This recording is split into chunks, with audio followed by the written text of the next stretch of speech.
नमस्कार दोस्तों, मेरे YouTube channel ABC smart classes में आपका स्वागत है। अगर आपको हमारी वीडियो पसंद आती हैं तो प्लीज़ लाइक करें, शेयर्स करें एंड सब्सक्राइब करें। बेल आइकन दबाना ना भूलें। और आज का हमारा टॉपिक है ओके क्लास, अब हम एक्सरसाइज 14.1 कर रहे हैं। उन 5 आंकड़ों के उदाहरण दीजिए जिन्हें आप दैनिक जीवन में एकत्रित कर सकते हैं। अभी आपने जब मैंने बेसिक आपके लिए क्लास ली थी तो उसमें आपको समझाया था कि आंकड़े किसे कहते हैं। ठीक है, फिर भी मैं इसमें 5 आंकड़ों का मूल्य बता देता हूँ। हम अपने दैनिक जीवन में 5 आंकड़े कैसे कैसे कर सकते हैं। हमारे पास बहुत सारे ऑप्शन है, पर उसमें से मुझे सिर्फ 5 आंकड़े बताने हैं। जैसे पहला आंकड़ा है अपने इलाके में रहने वाले परिवार में जन्मे बच्चों की संख्या, 1, 2 या 2 से अधिक। मतलब मैं अपने आसपास के पड़ोस में जाता हूँ और वहां पे उनके जो बच्चे हैं उसके हिसाब से उनके परिवार को अलग अलग बांट सकता हूँ। जैसे जहाँ एक बच्चे वाले परिवार है उनको अलग कर सकता हूँ, जिनके 2 बच्चे परिवार वाले मतलब जिनके 2 बच्चे हैं परिवारों में उनको अलग कर सकता हूँ, या 2 से अधिक है उनको अलग कर सकता हूँ। जिनके बच्चे नहीं हो उनको भी मैं अलग कर सकता हूँ, जिनके होने वाले मतलब ये। तो एक आंकड़ा तो ये हो गया, यानी कि आप परिवारों को बांट सकते हैं उनके बच्चों की संख्या के हिसाब से। ठीक है। दूसरा, एक विद्यालय में स्थित कक्षाओं में पढ़ने वाले विद्यार्थियों की संख्या। मतलब दूसरा आपने ये लिखा है कि आप स्कूल जाते हो, आप स्कूल में ये पता लगा सकते हो कि पहली क्लास में कितने बच्चे पढ़ते हैं, दूसरी क्लास में कितने बच्चे पढ़ते हैं, तीसरी क्लास में कितने बच्चे पढ़ते हैं। तो उसके हिसाब से भी आप बच्चों की संख्या को काउंट कर सकते हो कि कौन सी क्लास में ज्यादा बच्चे पढ़ते हैं, कौन सी क्लास में कम बच्चे पढ़ते हैं। ठीक है। तीसरा, एक कक्षा में पढ़ने वाले विद्यार्थी की आयु व कद। ये भी मैं बात डिस्कस किया था क्वेश्चन में जो बेसिक क्लास ली थी, कि जो कक्षा में बच्चे पढ़ते हैं ना, तो उन बच्चों को पढ़ाई में जो बच्चे हैं उनमें विद्यार्थियों की आयु कितनी है, उनकी हाइट कितनी है, उसके हिसाब से भी हम उनको क्वेश्चन में मतलब उसके लिए डेटा इकट्ठे कर सकते हैं। डेटा मतलब आंकड़े। अब अगला क्या है कि एक कक्षा में पढ़ने वाले विद्यार्थियों द्वारा द्वारा प्राप्त एक क्लास टेस्ट में प्राप्त अंक। जैसे मैंने अभी बताया था बेसिक क्लास में गणित तक विषय के अंदर कि मैं अंक इकट्ठे कर सकता हूँ, आंक इकट्ठे कर सकता हूँ, ये प्रतिबद्ध निष्कर्ष निकाल सकता हूँ कि किस बच्चे के मैथ्स में अच्छे नंबर आए, किस बच्चे के मैथ्स में कम नंबर आए, किसको अधिक मेहनत करने की आवश्यकता है। तो ये भी मैं एक आंकड़े इकट्ठे कर सकता हूँ कि किस किस बच्चे के मार्क्स आए। मान के चलो आपकी क्लास में 50 नंबर का टेस्ट हुआ है, तो मैं ये काउंट कर सकता हूँ कि 10 नंबर तक कितने बच्चों ने लिए हैं, 10 से 20 के बीच में कितने बच्चों ने नंबर लिए हैं, 20 से 30 नंबर जिसका है वो कितने बच्चे हैं। उस हिसाब से मैं इनको अलग अलग बांट सकता हूँ। फिर अलग अलग वेतन प्राप्त करने वाले लोग। आपके इलाके में या आपके मोहल्ले में या आपकी सोसाइटी के अंदर बहुत सारे लोग रहते हैं और उन सबकी सैलरी एक जैसी नहीं होती है।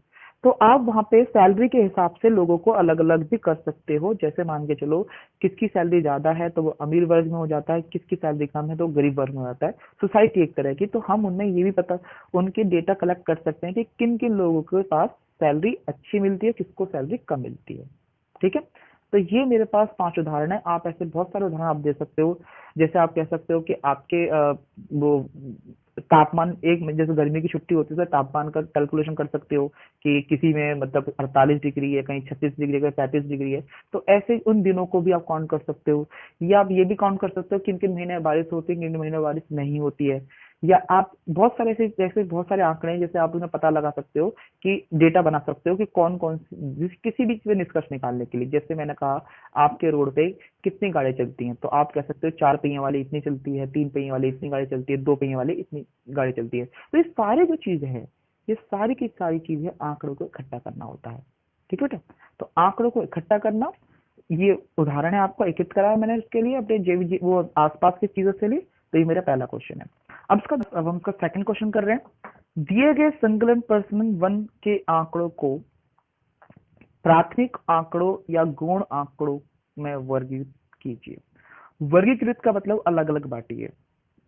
तो सबसे पहले आपको ये पता होना चाहिए कि प्राथमिक आंकड़े किसे कहते हैं, द्वितीयक आंकड़े किसे कहते हैं। देखो बेटा, प्राथमिक आंकड़े वह आंकड़े होते हैं जो अनुसंधान करता मतलब जो तुम कार्य करो, तुम डेटा इकट्ठे करो, तो तुमको हम अनुसंधान करता बोलेंगे।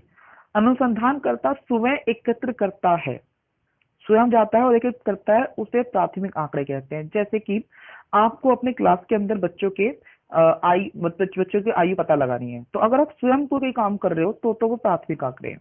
पर अगर आप वह आंकड़े किसी और के द्वारा प्राप्त कर रहे हो तो वो प्राथमिक आंकड़े नहीं है। जैसे मैं आपको बता दूं, आपको आपकी कक्षा में कितने बच्चे हैं, आपकी कक्षा में प्राप्त अंक जैसे भी है, तो आपके कक्षा में बच्चों ने प्राप्त अंक प्राप्त किए हैं, बच्चों को प्राप्त अंक। तो ये ऐसे कुछ पॉइंट होते हैं, जैसे कि आपको मैंने कहा कि आपके घर में कितनी रोटी बनती है, कितनी रोटी नहीं बनती, ये स्वयं अगर आप इकट्ठा कर रहे हो, आंकड़े इकट्ठे कर रहे हो, तो वो प्राथमिक आंकड़े कहलाते हैं। और द्वितीय आंकड़े वह होते हैं, द्वितीय आंकड़े गुण आंकड़े वह आंकड़े होते हैं जो अनुसंधानकर्ता किसी अन्य स्रोत से प्राप्त करता है। अब अन्य स्रोत क्या है, आपके स्कूल में कितने पौधे लगे हैं ये आपको नहीं पता होगा, आप क्या करोगे, नोटिस बॉक्स पे जाओगे, वहां पे देखोगे कि आपके जो स्कूल में कितने पौधे लगे हुए हैं। मान लो 40 लगे हुए हैं, तो आप कहोगे 40 पौधे मेरे स्कूल में लगे हुए हैं। या आप किसी उसमें गार्डन में जाइए, पार्क वगैरह, तो पार्क में जाइए, वहां पे कितने जो होते हैं गार्डनर होते हैं, मतलब वो जो माली होते हैं, कितने माली हैं, तो आपको कैसे पता चले माली है, आप उसके नोटिस बोर्ड पर जाइए, वहां पर पता चलेगा कितने माली हैं, कितने चौकीदार हैं। ठीक है ना। तो ये आपने खुद जाकर खुद इकट्ठा नहीं करा है, ये वहां के किसी अन्य स्रोत से आपने जो डेटा इकट्ठे किए हैं उसको हम द्वितीय क्या गुण आंकड़े कहते हैं। पॉइंट समझाया। प्राथमिक आंकड़े वे हैं जहां पे तुम स्वयं आंकड़े इकट्ठे करते हो, और द्वितीय आंकड़े वो होते हैं जो वहां पे कहीं आपको किसी दूसरे के द्वारा इकट्ठे किए हुए आंकड़ों का उपयोग करते हो। दूसरे ने पहले इकट्ठे कर रखे और वो उसका उपयोग तुम कर रहे हो, उसे हम द्वितीय या गुण आंकड़े कहते हैं। अब जैसे मेरा क्वेश्चन क्या था, क्वेश्चन फर्स्ट के अंदर बताओ कौन कौन सा प्राथमिक है और कौन कौन सा द्वितीयक है। पहला पार्ट है कि अपने इलाके में रहने वाले परिवार में जन्मे बच्चों की संख्या 1, 2 या उससे अधिक के हिसाब से आप काउंट करना है। तो क्या कोई अपने दरवाजे पे कहीं लिखा रहता है कि हमारे 2 बच्चे 3 बच्चे? नहीं, कभी नहीं लिखा होता। तो वो तो आपको स्वयं जाकर ही पता लगेगा कि किस घर के अंदर 1 बच्चे है, किस घर के अंदर 2 बच्चे हैं, किस घर के अंदर 2 से ज्यादा बच्चे हैं। तो ये जो आपका आंकड़ा है ये तो आपका प्राथमिक हो गया। पॉइंट समझ गया। दूसरा, एक विद्यालय में स्थित कक्षाओं में पढ़ने वाले विद्यार्थियों की संख्या। अब ये वाला आंकड़ा बताओ। आप क्लास में पहुंचे, क्लास के अंदर आपने बच्चे काउंट करे, वहां पे लिख लिए 32। आपको क्या पता कितने बच्चे एब्सेंट है, कितने बच्चे एब्सेंट नहीं है। पॉइंट समझ रहा है। फिर आप दूसरे दिन गए चलो प्राप्त करने के लिए, तो जिस दिन आप गए थे दूसरे दिन जाओगे, फिर दूसरे दिन भी कोई बच्चा आएगा, कोई बच्चा नहीं आएगा। इससे बेटर यह है कि आप कक्षा की रजिस्टर ले लीजिए और रजिस्टर में देख लीजिए टोटल कितने बच्चे हैं। पॉइंट समझा क्या। मतलब ये कि ये वाला जो आंकड़ा है हम स्वयं इकट्ठा नहीं कर सकते हैं, मुझे वहां का नोटिस बोर्ड या उनके रजिस्टर में से चेक करना पड़ेगा। तो ये वाला मेरा आंकड़ा कौन सा हो गया, गुण आंकड़ा हो गया, यानी कि दूसरे का आंकड़ा हो गया। अब बात करते हैं तीसरे वाली। एक कक्षा में पढ़ने वाले विद्यार्थी की आयु व कद याद करो। अब देखो किसी भी नोटिस बोर्ड या किसी भी रजिस्टर में आपका कद नहीं लिखा होगा, आयु तो भले लिख जाए पर कद नहीं लिखा होगा। तो ये वाला काम जो है वो आपको स्वयं पता लगाना पड़ेगा। तो ये वाला भी आपका प्राथमिक में ही आएगा, पहला जो तीसरा वाला है। क्योंकि जो चीज आपको किसी चीज द्वारा पता चल जाए, ठीक है, यहाँ आपको एक एक बच्चे से पूछना पड़ेगा कि भाई तेरी आयु कितनी है, तेरे कद कितना है। आयु तो एक रजिस्टर मिल जाएगी पर कद तो नहीं मिलेगा रजिस्टर के अंदर। ठीक है। फिर आ जाते हैं चौथी वाली पार्ट।